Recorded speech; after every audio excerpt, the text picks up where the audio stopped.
내가 너희에게 이 말을 한 것은 너희를 넘어지지 않게 하려는 것이다. 사람들이 너희를 회당에서 내쫓을 것이다. 그리고 너희를 죽이는 사람마다 자기네가 하는 그러한 일이 하나님을 섬기는 일이라고 생각할 때가 올 것이다. 그들은 아버지도 나도 알지 못함으로 그런 일들을 할 것이다.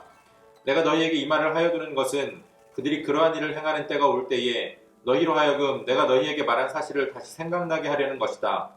또 내가 이 말을 처음에 하지 않은 것은 내가 너희와 함께 있었기 때문이다. 그러나 나는 지금 나를 보내신 분에게로 간다. 그런데 너희 가운데서 아무도 나더러 어디로 가느냐고 묻는 사람이 없고 도리어 내가 한 말 때문에 너희 마음에는 슬픔이 가득 찼다. 그러나 내가 너희에게 진실을 말하는데 내가 떠나가는 것이 너희에게 유익하다. 내가 떠나가지 않으면 보혜사가 너희에게 오시지 않을 것이다. 그러나 내가 가면 보혜사를 너희에게 보내주겠다. 그가 오시면 죄와 의와 심판에 대하여 세상의 잘못을 깨우치실 것이다. 죄에 대하여 깨우친다고 함은 세상 사람들이 나를 믿지 않기 때문이요. 의에 대하여 깨우친다고 함은 내가 아버지께로 가고 너희가 나를 더 이상 못 볼 것이기 때문이요. 심판에 대하여 깨우친다고 함은 이 세상의 통치자가 심판을 받았기 때문이다. 아직도 내가 너희에게 할 말이 많으나 너희가 지금은 감당하지 못한다. 그러나 그분 곧 진리의 영이 오시면 그가 너희를 모든 진리 가운데로 인도하실 것이다. 그는 자기 마음대로 말씀하지 않으시고 듣는 것만 일러주실 것이요 앞으로 올 일들을 너희에게 알려주실 것이다. 또 그는 나를 영광되게 하실 것이다. 그가 나의 것을 받아서 너희에게 알려주실 것이기 때문이다. 아버지께서 가지신 것은 다 나의 것이다. 그렇기 때문에 내가 성령이 나의 것을 받아서 너희에게 알려주실 것이라고 말한 것이다. 아멘. 4월 6일 수요일 오늘의 매일 성경 본문 말씀은 요한복음 16장 1절로 15절까지의 말씀입니다.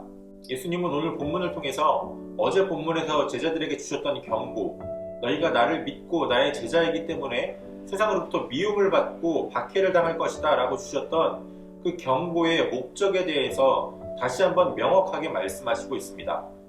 예수님은 1절에서 말씀하시기를 이것들을 너희에게 말한 이유는 너희가 넘어지지 않게 하기 위한 것이다 라고 말씀하십니다.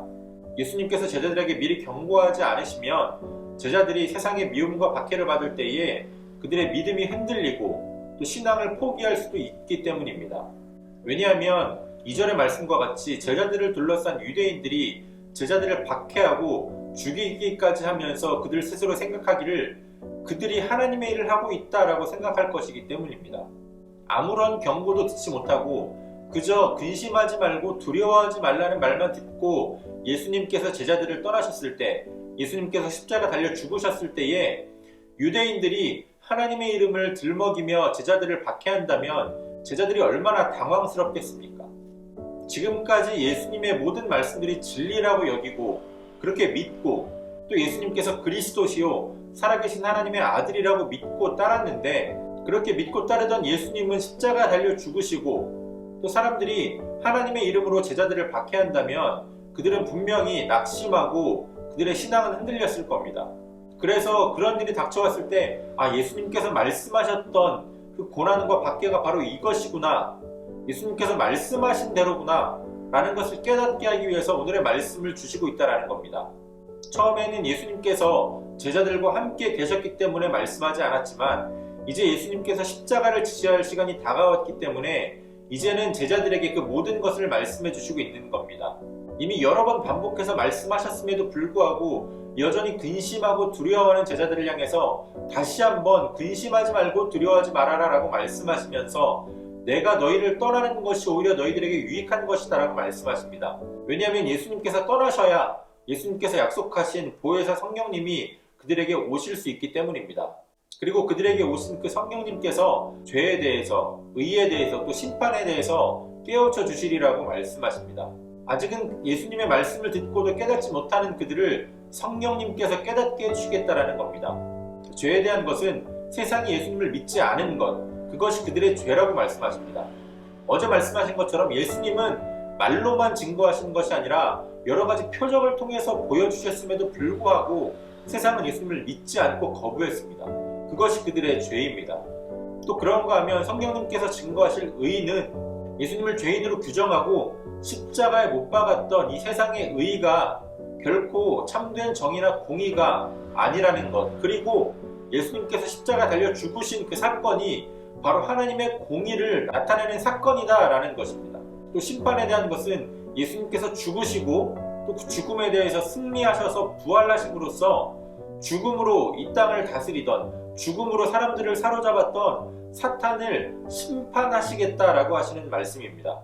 바로 이러한 것들을 성령님께서 제자들에게 깨닫게 해주실 것이고, 또 제자들은 성령님께서 깨닫게 해주시는 것들을 말하게 될 것입니다.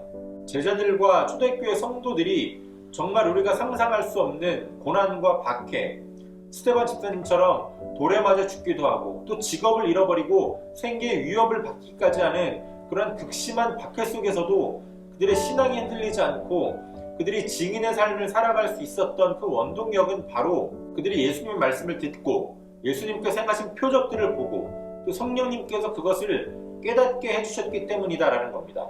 유대인들은 예수님의 십자가 사건을 보면서 자신들이 승리했다라고 여겼을 겁니다. 그러나 부활하신 예수님을 만나고 성령을 받은 그 제자들에게 있어서는 예수님의 십자가 사건이 결코 세상의 승리가 아닌 오히려 세상을 향한 하나님의 심판이요 또 예수님의 승리였습니다. 우리가 그리스도인으로 이 땅에 살아가려면, 세상에 어리석다라고 조롱하는 십자가의 길을 따라서 걸어가려면 우리도 제자들과 같이 예수님께서 약속하신 성령을 받아야 합니다. 말씀을 묵상하고 또 하나님께 집중하는 가운데에 성령님께서 우리에게 깨닫게 하셔서 예수님께서 우리에게 명령하신 대로 증인의 삶을 살아갈 수 있는 저와 여러분이 되어질 수 있기를 소원합니다.